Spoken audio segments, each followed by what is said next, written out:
Welcome to the Rise of the Trades podcast, the show dedicated to helping you to build, grow, and scale your trades or construction business. All rise for your host, Craig Wilkinson. Welcome to this week's coaching episode of the Rise of the Trades podcast, where we help trades and construction business owners to skyrocket leads, explode net profits without having to graft 60 hours a week and becoming that busy fool. In this episode, I'm going to be sharing with you how to script, shoot and edit videos for your trades or construction business that's going to help you to generate more pre-sold, ready-to-buy customers.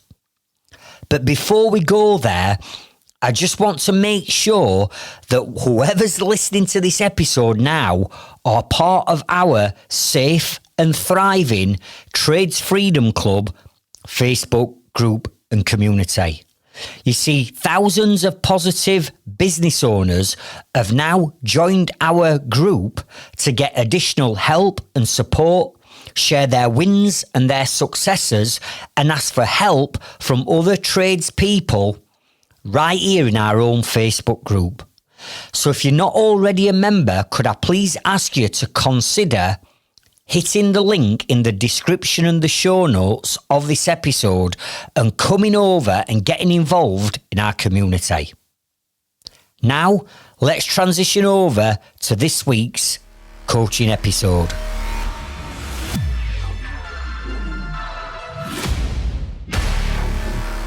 I think we all understand that the lifeblood of any business is to increase the amount of vetted enquiries coming into your business. Because let's face it, without the right leads and enquiries coming in, you don't have the work. And if you don't have a work, literally, you don't have a business. Now, without sounding like an old crock, because I'm not, right? But without sounding like an old crock and like my dad would say to me back in the day, right? Here's where I want to start off this episode. I want to start off by rewinding back to 2008 to 2010. Because between those 2 years, the UK, the world, went into an economic meltdown. It went into a huge downturn, which became the Great Recession, one of the Great Recessions. And whether you were around trading back then in 2008, 2010, if you were, you'll understand where I'm going with this, because back then it was tough. I mean, come on. There are people in today's day and age right now that are saying, you know, Craig, leads have dropped off a little bit. You know, we're seeing back end of COVID and all that. But come on, listen, 2008 and 2010 were fucking tough. And I'll tell you why it was tough. We went into a recession almost overnight. And leads just fell off the cliff. They fell off the face, right? And people stopped spending. Consumers stopped spending. So there were no money around. And obviously, this had a massive negative knock-on effect with businesses from all industries and sectors back then. It was absolutely terrible. There were people that had gone from being stacked out with loads and loads of work booked up months and months in advance to literally all that work cancelling, no work in the pipeline whatsoever. So what did people naturally gravitate to do back then? What most people did is they started cutting their cloth accordingly. In other words, they started laying people off. They started reducing and cutting back massively on the overheads to try and reduce the amount of spend because the work wasn't there. A lot of people just found it hard to survive. And as I'm sat looking at what's going off in my construction business, I'm like, flipping heck, we're lucky so far that we've not got to that stage where we're having to lay people off. And I'm looking, I'm thinking, I don't want to do this. I've sweated blood in this business to get me to where I want to be. I don't want to start cutting back and laying people off, reducing my overheads, getting rid of my lockup and my officers, selling some at vans. I don't want to do that. So what do I need to do to make sure that the work that was out there, because there were a little bit of work left, there's still people with disposable incomes in any recession. The challenge for me is I wasn't marketing to them, and neither were my competitors.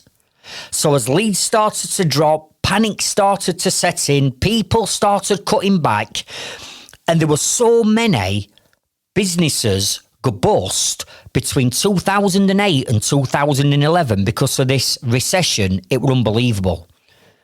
So I'm sat here with a decision to make, and that decision is, do I do the exact same as what everybody else is doing, or do I do the complete opposite? And what I mean by the complete opposite is when everybody were battening down their matches, right, and trying to survive, do I seize an opportunity here and go all out and spend more money on marketing and do more advertising than I've ever done before, throw caution to wind and go for it? Because in my mind, I'm thinking, if everybody's cutting back and they're not marketing, they're not advertising, but there's still people out there with disposable incomes that do want extensions, that do want loft conversions, even in an economic downturn. If I start marketing more than ever before, then surely some of those are going to come to me. So I made the decision to do something radically different. And that was to invest into my business, into my marketing like I'd never done before. So what I started to do is I started to do a little bit of research on marketing strategies. Now, you've got to remember, this is back in 2008, 2009, 2010, right? So I'm doing my research, and I came across two platforms that I'd heard of, but I'd not really used before, and I didn't really understand what they were. And these two platforms were LinkedIn and YouTube. So what I decided to do is I decided to set up a LinkedIn account and start to get used to how LinkedIn worked and started getting used to this social media type of thing. Because let's face it, Facebook weren't on scene back then. TikTok certainly weren't. Instagram weren't. None of these platforms really existed, right? So I've got this LinkedIn and I'm looking at it and none of my competitors are using it. So I'm thinking, right, this is one advantage I've got over them. And then what I did is I looked at this thing called YouTube. And I'm like, what the hell's this? And I'm watching these videos on this YouTube. And I'm thinking, hang on a minute, how can I get videos onto this YouTube? And how can I get videos onto my website? And how can I get videos onto this LinkedIn platformy thing that I'd stumbled across? So I set up and created my profile on LinkedIn, and it was the 12th of January 2010. 12th of January 2010. Now, I know this because in preparation for recording this podcast, I've been onto LinkedIn, I've been into my settings, and I had a look at when I set it up. That's the reason why I know it was 12th of January 2010. And then what I did is I went and set up this YouTube channel. Now, I had no idea what I was doing. All I knew is I was on a mission to market my business in ways in which other people and competitors weren't doing, to steal an advantage of them so I could get in front of the market that had got disposable incomes. Now, when it came to YouTube, I didn't have a clue. So what I did is I went and bought a camcorder. Right? And this is back in early 2010. I bought a camcorder, and this camcorder had a tape in it. So it weren't digital back then, it had just got a tape in it. And what I did is I plucked up courage to ring one of my previous customers up, and I said, would you mind if I came round with this camcorder and sort of like followed you around this loft conversion that we've done in Sheffield and video you talking about what we've done? Would you mind if I did that? And that, for me, were taking me outside my comfort zone just asking the question. But Adam, my customer, he agreed. So I went up one evening with my camcorder, pressed play, he walked round the loft explaining what we'd done, and then right at the very end, he finished it with, if you're looking for a loft conversion to expand your living space, I'd highly recommend. Named our company, told everybody why, and then I pressed stop. Now, the next challenge I got, and I didn't know this, is I've now got this tape with a video testimonial on, but then I'm thinking, how the hell do I get this into YouTube? And I got no idea. And then I realised that having it on a tape was not the way in which you get videos into YouTube. So I had to go to a camera shop in Sheffield on London Road called Harrison's, and they converted my tape into digital format. And I went home and I uploaded my very first YouTube video on the 26th of October 2010. 26th of October 2010 is when my first YouTube video got uploaded. So now I've got this video on YouTube, but then I'm thinking, how the hell do I get this video on YouTube, off of YouTube and embedded onto my website? So, contact my web designer. They'd not even use YouTube themselves, but we fathomed it out, and then lo and behold, on the homepage of my website, I got a video testimonial of this happy customer, Adam, in Lodgemore in Sheffield, sharing how amazing we were, clean, tidy, on time, on budget, and all that.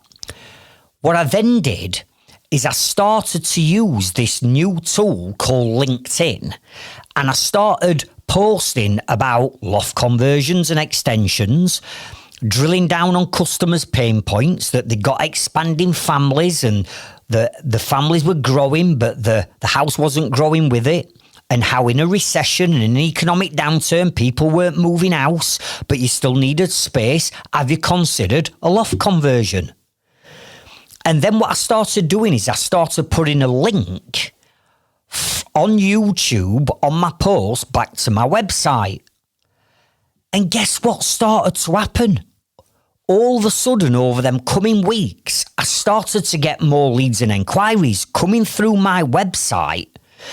And when I started vetting and asking these customers, would you mind just explaining to me how you found and heard of our company? Oh yeah, I saw you're on LinkedIn. And I'm like, flipping heck, this LinkedIn larky really works.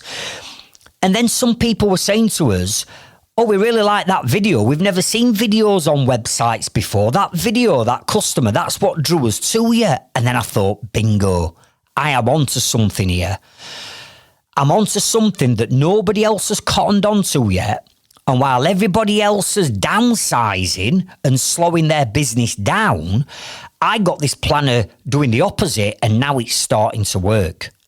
So then what I did is I employed a professional videographer at the back end of 2010 to come out and do 3 professional video testimonials with 3 other customers of mine. And we also shot and recorded an introduction video of me talking about our business, why we were different, and pointing people in the right direction of these video testimonials. And then I did the same strategy. I started sharing these videos on LinkedIn.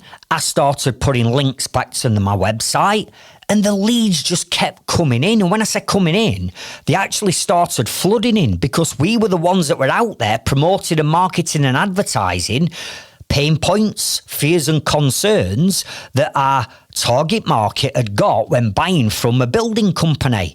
So we were addressing them pain points, fears and concerns in what the customers were saying in their video testimonials, and all of a sudden we were the only ones that were using video marketing to drive more leads in a downturn when my competitors had battened down the hatchets. And at this point, our business started to grow. So by the time 2011 came and we're coming out of the back end of this recession, Sadly, many businesses had gone. All the cowboys, all the ones that were doing things on the cheap, they'd all gone. They'd gone to the wall. A lot of my competitors, sadly, they went to the wall, only leaving a handful of established construction companies in the domestic market. They just left us. But by that time, the gulf and the gap between them and us were just, it were massive, and they couldn't catch up. Why?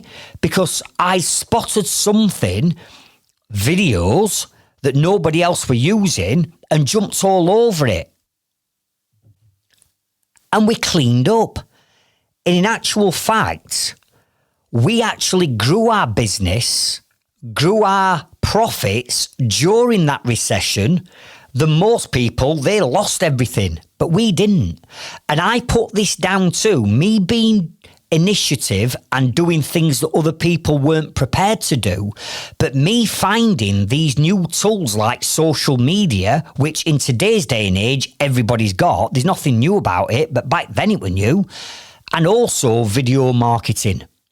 And since then, I've used the same strategies, i.e. using video marketing to drive traffic back to my ultimate sales tool, which is my website, to grow and scale all of my businesses. And now I've taught over 10,000 trades and construction businesses my strategy around video marketing. And I want to share some of that strategy with you right now. Oh, and by the way, those videos from 2010 are still on YouTube and can still be watched today. In fact, when we cover video marketing strategy on my Inner Circle, which is my marketing and business coaching program, when I cover this with my members, I actually play them the videos that I very first shot to show them the strategy, to show them how bad the production were, how bad the audio was back then. But it didn't stop me from wanting to grow my business. I actually adapted this. And when you're prepared to do what other people aren't prepared to do, then you get the results. So I show them the videos and I say, listen, if a joiner from Sheffield back in 2008, 9 and 10 that were in the midst of a recession could figure all this out myself without any help, how on earth can it be that in today's modern digital age, there are businesses and people that are still out there right now that are still not shooting, editing and sharing videos? And for me, that's an absolute crime, because in your pocket right now, you've got a video camera, 1080 with 4K video production on it. You've got the cameras. You've got the apps on your phone where you can click an app, edit a video. You've got the apps on social media like Facebook, Instagram, TikTok, LinkedIn, X, Threads, Pinterest, YouTube. You've got all these platforms to market your business on that I never had back then. But in today's day and age, you're still not flipping doing it. And it just baffles me that when people are wanting to grow the business, or when people are saying, Craig, leads have dropped off, right, show me what you're doing video marketing wise. Well, I'm not. It's like, what? I was doing this back in 2010. And today, when you've got all this technology at your fingertips, you're still not doing it. That's just crazy. And when I ask people, what's stopping you from shooting videos, I get the exact same answers and responses. The same answers and responses that went through my mind when I started shooting these back in 2010. And that is, I'm not confident on camera, Craig, right? Well, get confident then, right? End of. Get confident. I wasn't confident on camera.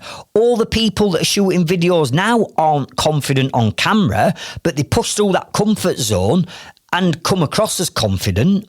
I don't like the way I sound. Neither do I. I've got a dumb Yorkshire accent, but it doesn't stop me. I don't like the way I look. I need to go and do my hair. I need to go and get some Botox or some fillers or whatever. Bullshit. Listen, I'm not the best looking lad in the world. I've got a beard and it's going grey, but I still shoot videos. I don't know what to say, Craig. What do you mean you don't know what to say? You know your business inside out. Every day you're talking to customers. Every day you're giving advice out. So you're already doing it. You're just not doing it on camera. So you do know what to say. Oh, Craig, I'm scared and concerned what my friends and my family are going to think about me when I start shooting these videos and put them on Facebook. They're going to take the piss. They're going to leave me silly comments. Right, let them do it. But after you've done fifth or sixth video and they realise that you're serious, they'll stop leaving them silly comments. Craig, I don't have time. No, you do have time. There's 168 hours in a week. You've got the same amount of time as me and everybody else on this planet, so you do have the time, you're just not prioritising it. So whatever excuse you're giving yourself, you need to overcome it. These are just limiting beliefs that are sitting in your mind. And while ever you're sat in this little comfort zone that you're in now, you're never going to expand your business. You're never going to grow into that business that you want to be. You're never going to be able to increase your leads because you've got this comfort blanket round you and you need to get out of it. I'm telling you now, you need to get out of it. And just listen to my inner circle member, Ben Curry. Because Ben Curry has generated £1 million worth of sales from TikTok for his electrical and solar PV company. £1 million in sales from shooting TikTok videos, 30-second, 60-second videos that he's now getting 500,000, 750,000 views on. And if you want to listen to Ben's interview with me, where he shares how he's got this £1 million worth of sales off TikTok and how he's grown his electrical and renewable solar business to 1.3 million, where he now has 9 members of staff working for him, then go and check out last week's episode number 21, where Ben shares exactly what he's done. So there are people out there, and you see people day in, day out, on social media, on websites, on reels, on stories. There can't be a day where you can't go without seeing somebody's video.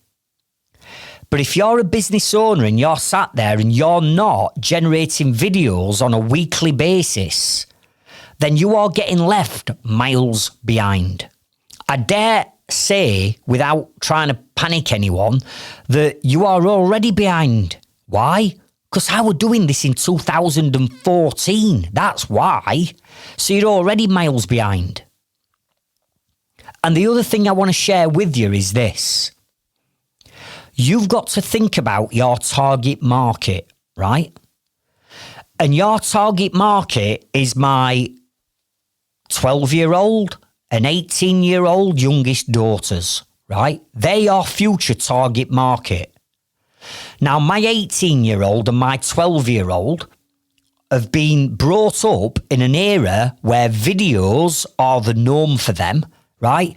Kids don't think twice about whipping the phone out of the pocket, shooting videos, doing the Snapchats and everything else and the TikToks. They do that naturally because they've been brought up in this era where that is natural to them. And what you've got to remember is this. My 18-year-old, 12-year-old daughters do not go on Google searching for products or services or solutions to problems they've got. No. They are using things like TikTok, right, to grab the knowledge that they need in 60 seconds. Most of them aren't even using YouTube anymore because YouTube is long-form video. So they know that they're going to have to sit for 10, 15 minutes to get the answers to something. Whereas TikTok, you can get the same amount of knowledge or advice or answers to your questions in 60 seconds on TikTok. That's where they're gravitating to. Now, if they're going to be your future customers in 5-10 years' time, and they're all on platforms like TikTok and Instagram, where the hell do you think that you need to be marketing your business? Exactly. TikTok and Instagram. And if you're not on there, you're falling behind. So this is really a bit of a kick up your backside to say, come on, stop messing about with these limiting beliefs. It doesn't matter what you sound like, what you look like. You've just got to get on with creating video marketing, end of. And if you do, you'll start to get results. Look at what Ben's just done. Ben's now jumped onto TikTok, has been part of my inner circle. He's now on TikTok, £1 million worth of sales for solar PV. That is where we all want to be. So, grab your notepads, grab your pens, and let's get stuck in.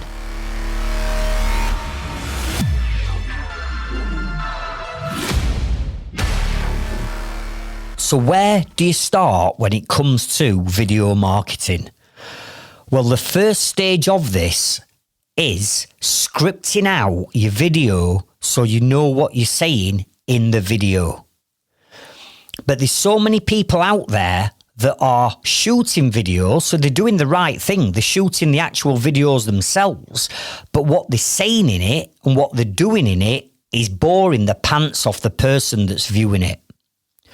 And the first thing that you need to understand when it comes to videos is what I call the 5-second rule. Write that down. The 5-second rule. And that is, most people will watch the beginning of a video, and if they are not compelled enough within that first 5 seconds, certainly within 10 seconds, if they're not compelled to watch that video beyond 5 to 10 seconds, then guess what they do? They stop it and they scroll and they move on. So yes, there are people out there that are shooting videos and doing the right thing. It's just that how they are starting the video off and what they're saying at the beginning of the video is boring the pants off people, and they're just not interested. So the first thing that we need to understand is what I call my 3C formula. Write it down. 3C formula. Where when you start the first part of the video, you have got to compel people within 5 to 10 seconds. And if you don't do that, they're off. So I see people who will shoot videos that start with something like this. Good afternoon, everybody. My name's Craig Wilkinson from Trades Freedom Club. I hope you're all having a fantastic day. I hope you've all had a great bank holiday weekend. Yeah, and all this crap, right? Who on earth wants to know all about that? Nobody. People are tuning into your videos to either be entertained or to find out some information or to get some help and advice from you or to understand how to do something. So they don't need to know your name. They know it's you because they're on your Facebook profile watching this video, or they know it's you because they're on your TikTok or YouTube channel, or they know it's you because you can pull your name and title on in the titles and the captions that come on. So we don't have to start off the video by saying, good afternoon, everybody. My name's this person from this company and I hope you're all having a fantastic day. And isn't the weather fantastic? All that is nonsense. Start the video off with the first C. Write this down. These 3 C's to scripting the perfect video. The first C is the word compel. Compel. And that is where within them first 5, ideally under 10 seconds, you are going to compel people to watch your video. So by compelling people, you've got to grab their imagination and their attention right from the off. So how can we do this? What can you say at the beginning of a video to compel people to think, I need to watch this video? So how about asking your audience a question to start off with? A question that you know your target market will have. Or why don't you hit them up immediately with what I call a pain point? So what is a challenge or what is the problem that they're experiencing, and why they'd want to come to you or come to your business? What's the pain they've got that drives them to come to you for the solution? Can we start off by revealing at the beginning a big promise that you're going to give somebody at the beginning of this video that wants them to stay on and tune in? Can we have a prop at the beginning of this video? Can we be holding something? Can we be shaking something? Maybe you've got a hammer in your hand and you're flicking your hammer up and down, or a trowel or something that just grabs their attention. And if we don't do that, they're going to scroll. So you'll find a lot of what I use in my videos and what I teach is, if I were to say something like this, would you be compelled to watch? If you're a tradesperson, such as a plumbing, heating engineer or electrician, and you're working 80, 90 hours a week, stay tuned to this video, because I'm going to teach you how to bang, bang, bang, bang, bang. Are you with me? Here are the top 10 mistakes that tradesmen make when bang. Are you with me? So what I'm doing is I'm compelling you, I'm calling out my target market, and I'm giving you something that's going to compel you to continue to watch this video. Okay? So when you're scripting your video out, you want to think about, how am I going to start the video off? What am I going to say? What am I going to hold? What am I going to spin around? What can I do at the beginning of this video to grab that person's attention, at least get them to watch beyond the first 10 seconds? Because if people are clicking off of your videos within the first 10 seconds, that is sending a signal to the algorithm on whatever platform it's on, whatever they're watching it on, LinkedIn, Facebook, YouTube, TikTok. It's sending a signal to the algorithm to say that this video and content is not relevant, it's boring, and people are switching off. And when the algorithm starts picking up that your content is turning people off, not turning people on, it's not going to show your content to as many people as what you think it's been shown to. So the first C, compel, you've got to compel them with them first 5 seconds.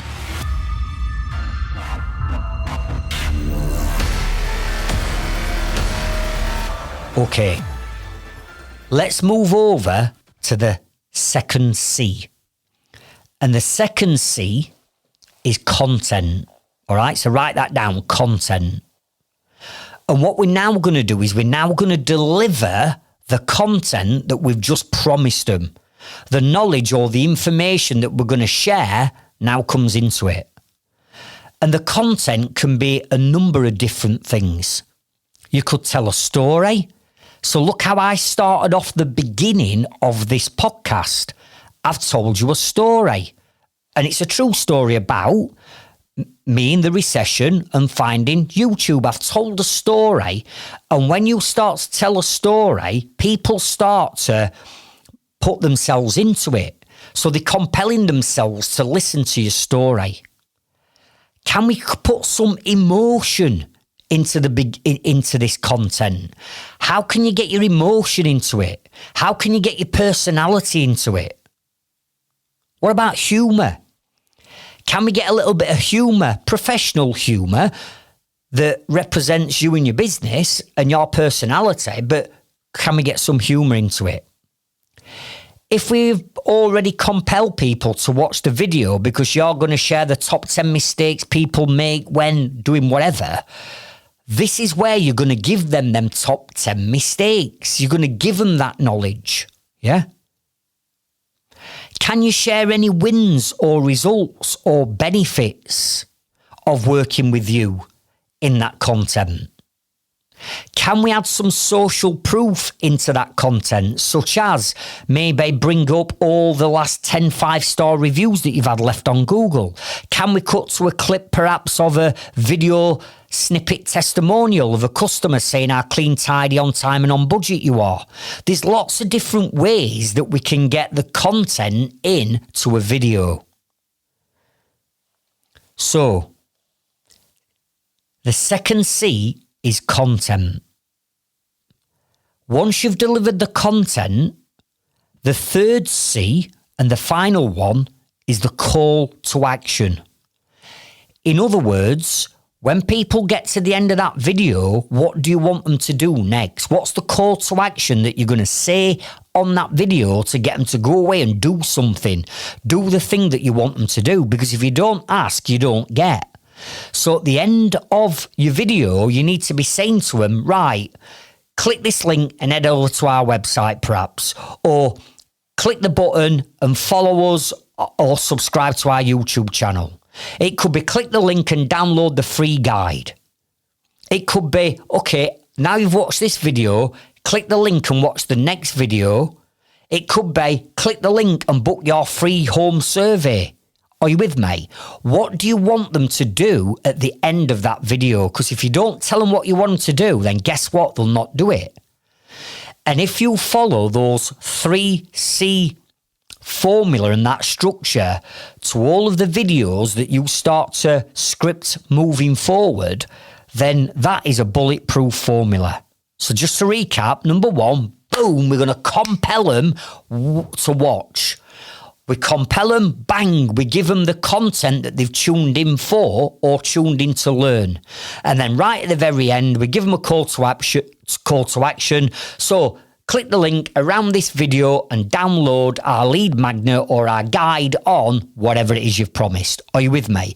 And if you follow that, I guarantee that you'll start to generate more leads coming in from your content. So what you need to do is just spend a little bit of time planning out the video and don't just crash into it not knowing what you're going to say, right? Even though this podcast is not a video podcast, it's an audio podcast, I have got notes and bullet points everywhere on what I'm going to say. And it's the same when I script out any videos. Next to my camera or stuck to the side of my tripod, I've got a little post-it note with bullet points on just to the side of my camera so you can't see my eyes moving, just to remind me of what I need to say in that right order. And trust me, I've been shooting these videos now since 2010. And I can honestly tell you now, it takes me probably a good 10 attempts every single time to shoot a video.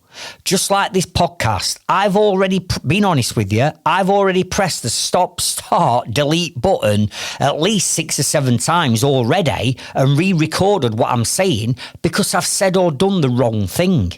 So plan it out, have your little bullet points, or you can get a teleprompter now.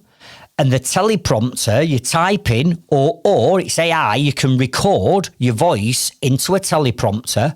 It records your voice. And then what it does, as you press record, your words come up on the actual screen itself of your phone or your iPad or whatever it is you're using to shoot your videos on. And you've got a teleprompter. Now, I'm not the quickest of readers, if I'm being honest. So I like to have my bullet points just at the side of my camera. And that's how I roll. And I tell you now, it will take me 10, 12, 15 attempts to get a short video right. But again, it doesn't stop me from doing it. So now we've covered the scripting using the 3 C's of a video. The next thing we need to turn his attention to is shooting a professional looking video. Because again, when I first started shooting videos years and years ago, I'd prop up my phone. As we moved over to phones, phones didn't have cameras on to start off with. It were camcorders. Then we had these little digital flip recorders. And then from there, we moved over to phones. So when we moved over to phones, I'd set my phone up. I didn't have tripods or anything like that. I'd set my phone up, prop it up on some books and folders in my office. And then what I'd do is I'd press record and I'd just stand there talking. And I'd just stand there in the same position with no change of backdrops or no different types of cuts or anything like that or shots done on that video. And then I post it out. Now, back then, that were okay because nobody else were doing this and nobody else were doing video production at such a high professional level. But come on, you've only got to go onto YouTube, TikTok, Instagram to see how professional some of these videos are that your competitors are now putting out there. So to make your video more professional, we've got to think about the shooting of the video. So I want you to make some notes on what I'm sharing with you right now. You'll notice that we can shoot a video horizontal, landscape, or vertical, portrait. So if you're shooting videos for your website or YouTube, in other words, long form video, YouTube and websites, or any promotional videos that are going to act as a sales tool that will sit on your website or your landing page, you must shoot them widescreen, horizontal, landscape. However, for any videos that are going to be shared on things like social media or reels or stories or YouTube shorts, they need to be shot vertical portrait, right? So don't make sure that you're not putting vertical videos on your website, because if you do put them on your website or you do put vertical videos on your YouTube channel, you're going to end up with a very thin video in the middle with two big black bars, if you like, or two big black squares or rectangles next to your short vertical video. So make sure that you get the right shot video for the right platform to start off with. But then what I want you to consider is making these videos as interactive as we can. Because if you're just going to stand there in the exact same location and position with the same backdrop and talk for a minute or two without moving, it's boring. People aren't going to stand there. You're not going to compel them. They're going to get bored.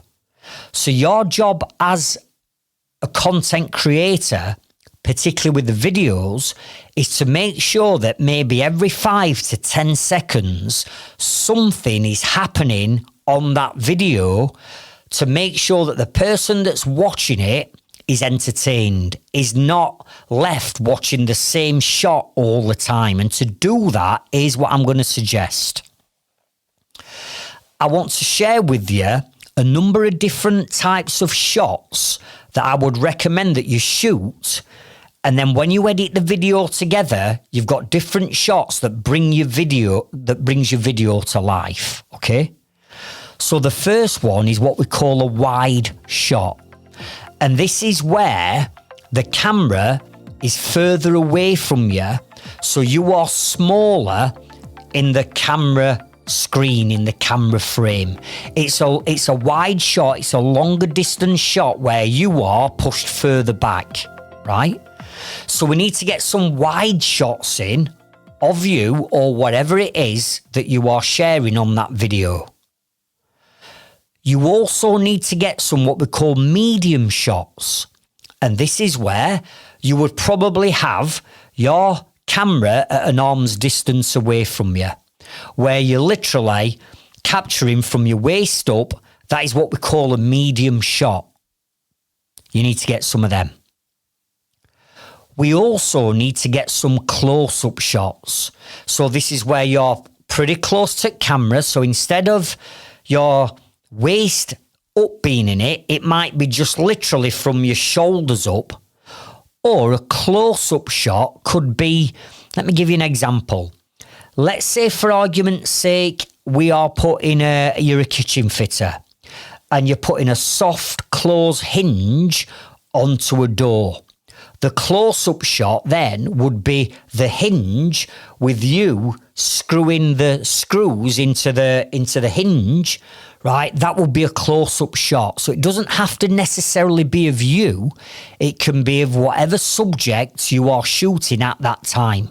But we need to get wide shots which then get edited and cut to medium shots, which then get cut to close-up shots, and then we're mixing these shots up so that the frame and the video is constantly moving and changing, and you're not just stood there in the same position. We also need to get some slow motion shots into some of your videos, because the slow motion shots are really what captures people's imagination. So again, let me just use the example of a kitchen fitter. Let's say that this kitchen fitter has just scribed his two worktops together, yeah? And on top of that worktop is some dust from his router. What I would do is I'd have a close-up shot of you bending down, running your hands smoothly across to move dust and maybe blowing that dust and then the dust is blown. Are you with me? Or it could be something like a painter and decorator, and you could be doing a cutting between ceiling and a wall, and you're focusing on that cutting with your brush. And as the brush strokes just go across, it's nice and slow. Are you with me? So putting slow motion into these videos really brings them to life. Likewise, the time-lapse videos are great as well, where you set your video or your camera up and you're time-lapsing it, so everything's sped up by 10 times the speed. So this is great for showing like a before, during and after shot, where within the space of like 10 seconds, you've hung a door, or within the space of 10 seconds, you've fitted a solar panel. Are you with me? Where we're speeding up them clips. So again, by shooting some footage like that, brings that animation and brings that change into that video. You can also shoot what we call cinematic. Now, I use an iPhone, so forgive me if for you Android users. However, you will have it on your phone, and that is where you can blur the background, the f-stop as it's called. You can blur the background out. And you'll probably notice you can do this on your photos. So when you're taking a photo, you can blur the background out. It brings you or the subject on a photo into focus more. Well, you can do this on a video as well. So you can go into your cinematic mode. You can maybe set the f-stop so it blurs the background out. So you're getting laser focused on showing and demonstrating something. Again, an example of this could be let's have a think. The example of this could be a roofer. Maybe you're on scaffolding and you're just getting a bit of lead work done for a valet, and you stood on scaffolding and all the other shots have had you and the roof and the valley in shot. But this time you want to really get focused on how you are bending your lead around your lead flashing kit, how you're bending it round ready to be fitted onto this valet. So as you're bending it round, or you've got the heat gun on it, or whatever you're doing, then obviously at that point you can blur out the rest of the shot, blur out the roof, and get focused on the intricate work that you're doing, as in sculpturing that lead. Another way of being able to capture really good content is what we call B-roll clips. And what we mean by B-roll clips is, let's say for argument's sake, you're telling a story about how you are fitting this Valent combi boiler, right? You might be saying on the video that, you know, you're talking about the flue. And what you do is overlaid on that video would be another shot of the flue that you're talking about that would be overlaid on the main video. So as you're talking on the video about making sure that the flue is exiting at this certain height off the floor to comply to regs and all this lot, as you're talking about that on the video then would cut to a clip of the flue. Are you with me? So as you're telling the story, you need to get what we call B-roll clips. And how I get these is at the end of the video, when I've recorded it, I'll be thinking, right, what did I say in that video? Right, I talked about this, this, and this. So let me go and get some shots of A, B, and C that I can overlay onto that part of the video when I'm talking about it. So as I'm talking about it, the video's starting to tell the story. Are you with me? Now, all those shots, you need to consider bringing, not all of them, but maybe bringing 3 or 4 different shots when you're recording the video together, so that when you come to edit it in post-production, you've got these different shots that you can bring in, which means when people are watching the video, it's cut into a wide shot, then to a close-up shot, then a bit of B-roll comes over explaining about that flu. Then a nice slow motion shot comes in, blowing that dust away. Are you with me? And all them different shots pieced together starts to put together a professional looking video. Now, we cannot talk about videos without also talking about the quality of the audio. Because if you've got a great looking video, but you haven't used a microphone and the audio's a little bit tinny, or you're outside and you stood a little bit further away from your phone, then the audio's going to be poor. So I would always recommend that you are either using a lapel mic or a Bluetooth mic that you can literally pick up off Amazon for £30-40 that you can use with your phone. But you've got to make sure that the audio is as quality as what the video production is. Because if you've got a good video but the audio's crap, people are going to switch off. Now, if you listen to the audio on this podcast compared to other people's podcasts, you'll hear that the audio is brilliant. And that is because I've invested into a very expensive podcast Rode mic. I've got a podcast Rode mixer. And if you've been watching my journey on building my new podcast studio, you'll notice that I've invested thousands of pounds into having soundproof paneling built to dull that sound down. That's the level of detail that we go into to make sure that the audio production for this podcast is bang on, and we go into the same level of detail as when we're shooting videos as well. So make sure you're getting them shots in, and make sure that you've got the right audio and you've got a good quality mic to support what you've got now, which is a professional looking video.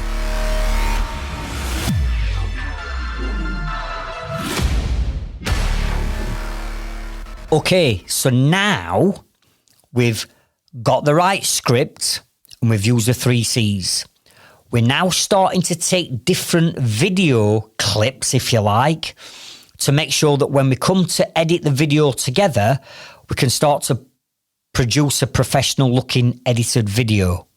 So now let's move over to the next step, which is literally the editing of the video and how the video comes together. Now, when you watch good quality videos, the editing is as important as what the actual recording of the content is. The different types of video shots that you've just taken, the editing's as important. Because if the editing's really poor, then again, people are going to get bored and they're not going to watch your video. So I want to share with you now some different types of video editing that you can quite easily add onto your videos to make them and keep them consistent and compel people to watch it right to the very end. So let's start off with some professional editing tips. I'm going to talk about jump cuts. And what we mean by a jump cut is when you take that long shot video that you've just done, the widescreen video, and you take maybe a medium or close-up video and you edit those pieces together inside your editing software, when it jumps from the widescreen to the close-up shot, that little cut between them both is what we call a jump cut. It's the transition between one clip and another clip.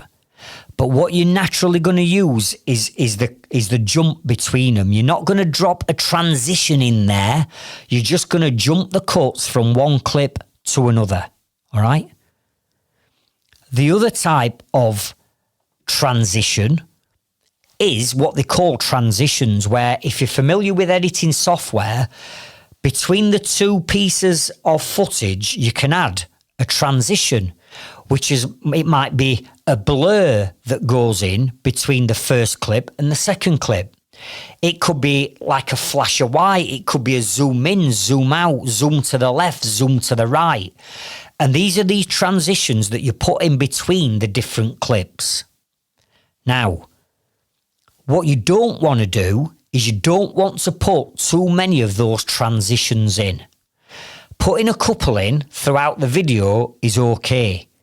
And the rest of them need to be the jump cuts, because if you're going to overkill it by putting too many different transitions between every clip, it just gets a bit confusing when people are watching it, because there's that many transitions and that many things going off. It starts to actually confuse them. So use the transitions, but don't overkill them. The next thing is the captions. And as you'll see now, the vast majority of videos that have been edited up have now got captions added to them. And that's basically the words that you are speaking come up and pop up on screen.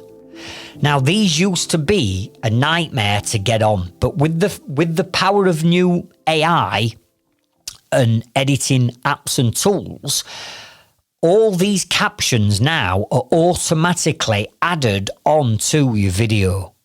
So by adding captions on, not only is it still compelling people and not only is things still popping up every other second, but a lot of people will watch a video without the sound on. And if they watch it without the sound on, you need the captions popping up so they can read along, so they know what's happening on the video. So again, putting captions on is a great way of editing a video together.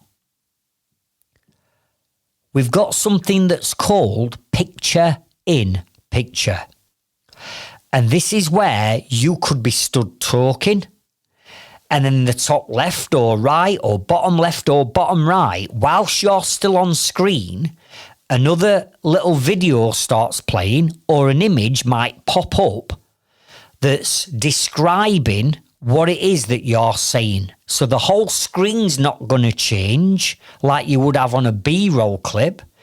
You're remaining on screen, but something else is going to pop up on screen that helps tell the story or helps explain what it is you're talking about. These are called picture in picture. And again, adding one of them on or a couple of them throughout a video keeps it interactive. Effects and filters is something that you can add to your videos. So again, when you go into your apps and your editing software, you'll see filters, and this is where you can start to adjust things like the saturation and the contrast and the different colour. This is where you can take a colour down to a black and white. So if it's something that you might be talking about that's quite emotional or upsetting or negative, then obviously we can drop that saturation down and turn that clip into black and white, because that's telling and depicting the mood of that clip in the video. So adjusting the effects and filters can also help engage with the video. Stickers and emojis. You'll now start to see, particularly on things like Instagram and TikTok, people starting to use stickers or emojis that start popping up on the video. And again, these are great, but what we don't want to do is we don't want to be overdoing it where we've got a sticker and an emoji popping up every 5 seconds, because again, it gets too confusing. But using the odd emoji and the odd sticker at certain parts throughout the video is going to help tell that story. Sound effects. Okay? So by adding some key sound effects at certain parts of the video is going to help to add to you telling the story. So you'll notice on a lot of mine, I start to use the swoosh or the ping type of sound effects. Or if I'm talking about cash or finance or profit, I might have a cash tool ping popping up. So I get to the end of the video, and one of my call to actions might be click the link or subscribe to our channel. And as a little sticker pops up with a little arrow that clicks on the video, I might have a sound effect of a click. All these little sound effects all bring the videos to life. And the final one that I want to suggest, and really, really important one, is music. Because if you overlay music on a video, the music can start to pull together the mood or the genre or whatever it is you're talking about.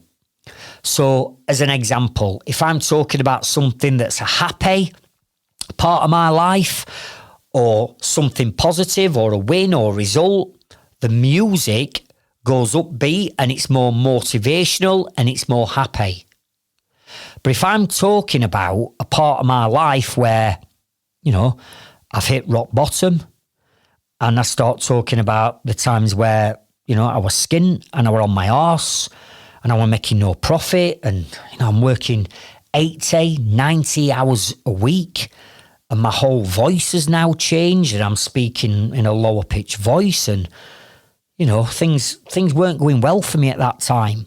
At that point, I would drop then a transition of music in where it's more piano music or sad music that I'm overlaying, and the music starts to tell the story.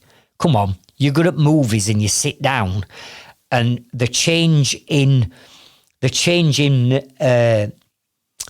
music into a sad, emotional part of that film where you've bought into a character and something's happened to that character, and next minute you're crying your eyes out. Come on, we've all done it. We've all got emotional. Or the next thing, something positive's happened and music's gone up, and all of a sudden you've got a bit of fire in your belly while you sat on sofa or sat in cinema watching a movie. The music can change the whole mood and vibe. So you've got to make sure that you're getting some music into certain parts of your video. And when we start to combine these onto your video, now you're starting to pull a really compelling video together that's valuable, that people want to watch and will watch from start to finish, because they're being compelled, because there's something happening. There's a ping, there's a change in music, there's a transition, there's a wide shot, there's a medium shot, there's a slow-mo. Something's happened and it's keeping them entertained and keeping them engaged. A far cry away from my videos I used to do back in 2010, where it was just me stood talking to a camera. Are you with me? We've got to make them videos compelling for people to watch. And if we do that, and people are watching 3/4 of the video, or they're watching it right to the end, that is sending a really good signal to YouTube, to TikTok, to Facebook Reels, to Instagram Reels, to LinkedIn, that this content is worth watching. Therefore, the algorithm is going to push your video out to more people. And that's what we've got to be mindful of. Now, we've scripted and planned the video. We've now created the right content with the right shots. We've now taken that and we've put it into some video editing software, and we're now starting to edit that up, but we're putting all of those editing features on that I've just shared with you. My final suggestion and my final bit of advice that I'm going to leave you with is the video editing software that I'm going to recommend. Because over the years, I've used so many different video editing tools, from things like iMovie, which is what you get on all Macs, laptops, iPhones, iPads, you get iMovie. And iMovie's great but it's very, very basic. I've used things like InShot and Camtasia, which is slightly different editing, a little bit more functions, and maybe you want to go and check out Camtasia. I then moved over to more professional video editing software when I built my green screen media studio back in 2019. And we moved over to Final Cut Pro, which is an Apple product, but very, very, very professional video editing software. But as we were using that, although it's got all the bells and whistles, it's got too many bells and whistles for what we needed, right? So I'm going to go away and check them out. But the one that I want you to all go away and start to use, because it's absolutely incredible, it's insane, and it's revolutionised how we edit videos, is CapCut. CapCut. CapCut is what we use. And basically, Final Cut Pro, that we paid a small fortune for every year as a license, it's basically CapCut Pro, but it's been turned into an easy, manageable, user-friendly piece of software. And CapCut started off on an app. It started as an app on your phone. So if you're shooting videos on your phone, brilliant. You save all your videos into your camera roll.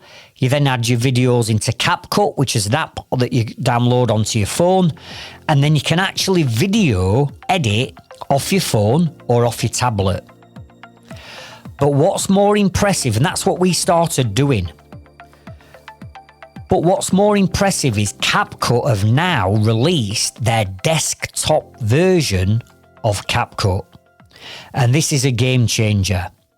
Because if you're anything like me, I've got big fat joiners sausage fingers where I've smashed my fingers to pieces with my 22-ounce S-Wing hammer over ears, right? So when I was trying to do editing on my phone, big fat thumbs were clicking on wrong buttons. Now, it's on desktop. Honestly, it is super easy to edit on CapCut on your desktop. So we edit all our videos now on CapCut Desktop, which is free, and I'd suggest that you all go and use CapCut. Now, CapCut is a free version, but when you get into CapCut, obviously they've got features that you can only unlock that are pro features. And if I were you, I'd start off as we did on the free version. But then as you get more involved in the video editing side, I would 100% for sake of, I'm sure it's about 10 quid a month, I think 10, 11 pound a month, that's it. And we've upgraded to the pro version, which unlocks all these additional features.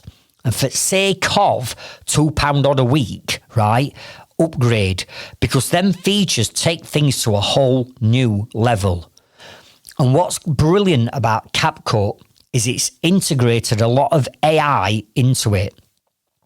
So you can literally, if you wanted, record an audio, put the audio into CapCut, and it'll automatically create you a video based on your audio because AI is doing it for you. There's hundreds of different types of captions. There's hundreds of different styles of transitions. There's hundreds of different templates that you can use that have already got transitions and captions built into them. You just drop your videos in and hey, presto, you've got an amazing video. But I would strongly recommend that you use CapCut as your editing software. So your action tasks and your homework that I'm setting you from this session is, come on, let's get moving with these videos. We've already said that if you're not into videos, that you're getting left behind. You cannot afford to get left behind. You've got to be on with these videos. Maybe you've already started videos and you've shot some, and for whatever reason, you've decided that you've not continued with it. Right, let's pick the game up again and let's get the ball rolling and let's get on with these videos. And what I want you to do is I want you to go and check out a few of my Inner Circle members, right? I could list loads of them, loads and loads of them. And you'll find them all in our Trades Freedom Club Facebook group. But go and check out Darren Marsh from Boilers to AC, or Mark Wooler from Green Home Heating, or Steve Thompson from The Boiler Doctor, or, as we've already shared with you, Ben Curry from Electrical Innovations, who's done £1 million off TikTok. Go and check them out and look at the videos that they're creating. And it's these videos that are giving them the brand awareness that their business actually exists. Within the videos, they're educating their target market on who they are, what they do. They're building up know, like, trust and confidence through the videos. And by doing this, they're all starting to grow and scale their businesses. Now, final pro tip, and that is this. Videos take a little bit of time to put together. And it's like anything, the first time you try anything, it takes longer. But once you've started to go through those 3 C's and you've got into the habit of scripting, shooting, and giving the call to actions at the end, when you get into the groove of that, it becomes quicker. Editing, to start off with, it's going to take you a bit of time. But when you get into the groove of that, it's quicker. The point is, videos take a little bit of time. However, the benefits of the videos and what they are going to do for you and your business are worth the time invested. And let's face it, none of this is going to cost you 10 grand like a new website. None of this is you're going to have to invest 5 grand like you do on Google Ads. All this is free time. It's free marketing. And it's the most powerful form of marketing known to mankind. Because in videos, you can get people to know you. You can get people to like you. You can get people to trust you. In videos, people can look into the whites of your eyes. They get to build up that personality and that trust and that relationship with you. In videos, you can get your emotion and your passion into videos and into your business. You can't do this through any other form of marketing other than videos. Now, when you share your videos, please do not get disheartened if you don't get many likes, many shares, and many comments on your videos. If you go and check out my personal profile on Facebook, right, you will see that I get well over 100, sometimes 200, sometimes more interactions, which is either likes or comments on almost every post I put out. Go and check out my personal, go and find me, Craig Wilkinson, on Facebook, right? Send me a friend request. And if you are a tradesperson, i.e. if you're my target market, I'll accept your friend request. If I can't see that you're not my target market, I won't let you in. And I teach all this and why I do that on social media strategy, right? You shouldn't be just accepting anyone on social media. You should only be accepting your target market, right? And then go and check out my profile and look at what posts I put out. Look at the engagement I get, but then look at what happens when I put a video out. All that engagement disappears. So even though I get hundreds of likes and shares and comments on a normal post, I put a video out and I might only get 20 likes and 1 comment. But that's not to say that people haven't watched the video, because they have. And it's people who'll be listening to this podcast right now. This is not even a video. It's not as powerful as a video. It's only my voice. But the amount of people that come to me say, Craig, your podcast is brilliant. I've got to know you, I've got to like you, I've got to trust you. How do I join you in a circle, right? That's exactly what I'm doing on this podcast. I'm building up a relationship with you by sharing my valuable knowledge with you and building up that rapport. It's the same with videos. But on videos, you won't get as much interaction on a video as what you will do on a normal post. And if you don't believe what I'm saying, think of your routine when you go onto YouTube. I'm sure you've watched a fair few YouTube videos. But every time you watch a YouTube video, do you always give it a thumbs up? Do you always subscribe to their channel? Do you always hit the notification bell so you get notified on when their videos go live? And do you always leave a comment every time you've watched a YouTube video? No, you don't. But that's not to say that people aren't still watching the videos, because they are.